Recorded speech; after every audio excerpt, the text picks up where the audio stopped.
अब यहाँ पर हमारे पास एक और क्वेश्चन है, F of x is equals to x square minus 3x plus 4।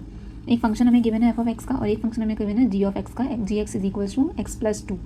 ठीक है, हमें फाइंड क्या करना है, F of ji x find करना है और जी ऑफ एक्स फाइंड करना है। यानी आप ओ जी करके लिखें या जी ओ एफ करके लिखें, उससे कोई फ़र्क नहीं पड़ता। इसका मतलब यही है कि हमें f function of ji x find out करना है और इसका मतलब है हमें function of f of x find करना है। ठीक है, also show that f of ji x not equals to g o of x. यानी हमने जो ये वाला पार्ट 1 और पार्ट 2 जो हम सॉल्व करेंगे वो दोनों बराबर नहीं होने चाहिए, इसको हमें प्रूफ भी करना है। ठीक है, अब इसको पहले हम एफ ऑफ जी एक्स निकालते हैं, पहले इस फंक्शन को सॉल्व करते हैं। अच्छा, मैंने क्या बताया था, कंपोजिट फंक्शन में हम करते क्या है कि दूसरे फंक्शन को पहले फंक्शन में फिट कर देते हैं। ठीक है, तो हमारा जो दूसरा फंक्शन है जी ऑफ एक्स एक्स प्लस 2, इसको हम पहले फंक्शन में फिट कर देंगे। ठीक है, क्योंकि हमें पहले एफ ऑफ जी एक्स निकालना है। सही है, तो सिंपली हमने क्या करा, x square minus 3x plus 4 हमें गिवन था। ठीक है, इसमें हमने क्या करा, जहाँ पर x है वहाँ पर हम क्या करेंगे, दूसरे वाले फंक्शन को पुट कर देंगे। तो जहाँ पर x है यहाँ पर एक्स स्क्वायर था, तो यहाँ पर हमने ब्रैकेट बना दिया और एक्स प्लस 2 का होल स्क्वायर माइनस 3, फिर एक्स प्लस 2, एक्स की जगह पर हमने वैल्यू पुट कर दी एक्स प्लस 2 की। सिमिलरली यहाँ पर 4 एज इट इज आ गया।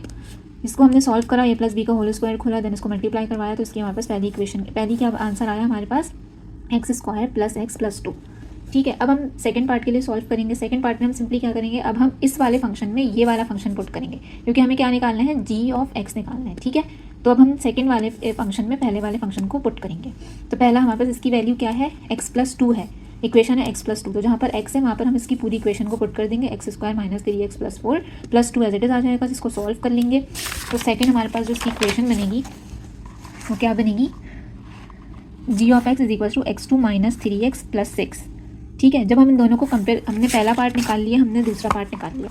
ठीक है, जब हमने पहला पार्ट दूसरा पार्ट निकाल लिया तो उसने बोला था कि ऑल्सो शो दैट ये दोनों आपस में एक दूसरे के बराबर ना हो। तो ये हमने सॉल्व जब करा तो ये दोनों जो हैं वो क्या आ रहे हैं, एक दूसरे के ऑपोजिट आ रहे हैं। तो इसका मतलब ये हैंस प्रूव्ड हो गया कि ये दोनों एक दूसरे के बराबर नहीं है।